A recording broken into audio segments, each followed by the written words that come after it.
So once I'm done pouring all the juice in the bucket, then what I'm going to do next is I'm going to take my water and I'm going to start pouring it in the bucket.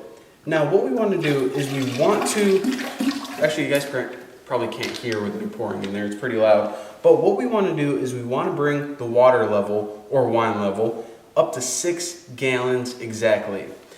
Now a lot of people think, okay, you know what I'm going to do is I'm only going to make 5 gallons because then it's more potent, it's more alcoholic. Well actually, it's very important to follow the steps, bring it up to 6 gallons exactly, because if you don't, then all of the other stuff we're going to add, the clarifier, the yeast, it throws the balance off and your entire batch can be ruined. So if you guys want more potent alcohol, then go to the store, buy like some vodka or something.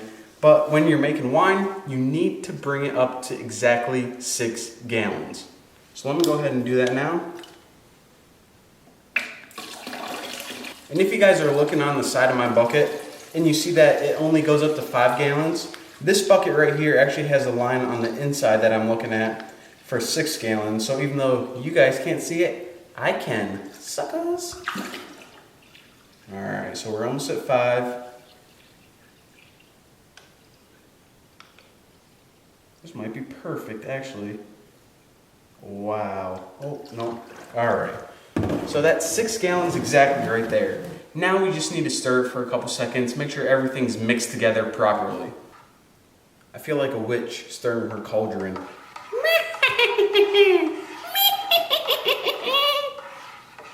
Now the next thing that we have to do once we're done mixing everything together is grab your hydrometer and stick it in your wine.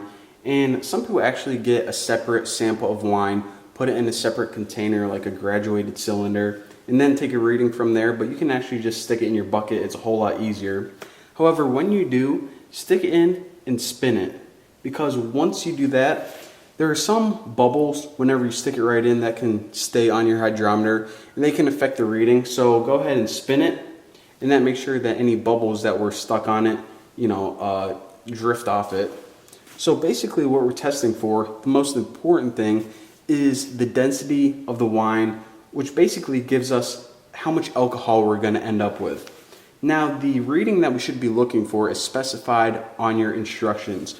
So for this one, it says 1.048 to 1.052.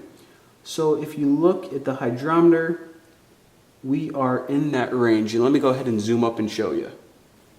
Alright, I know it's twisting around, but hopefully you guys can see. So there's your density settings right there. And as you can see, we are well within the recommended range.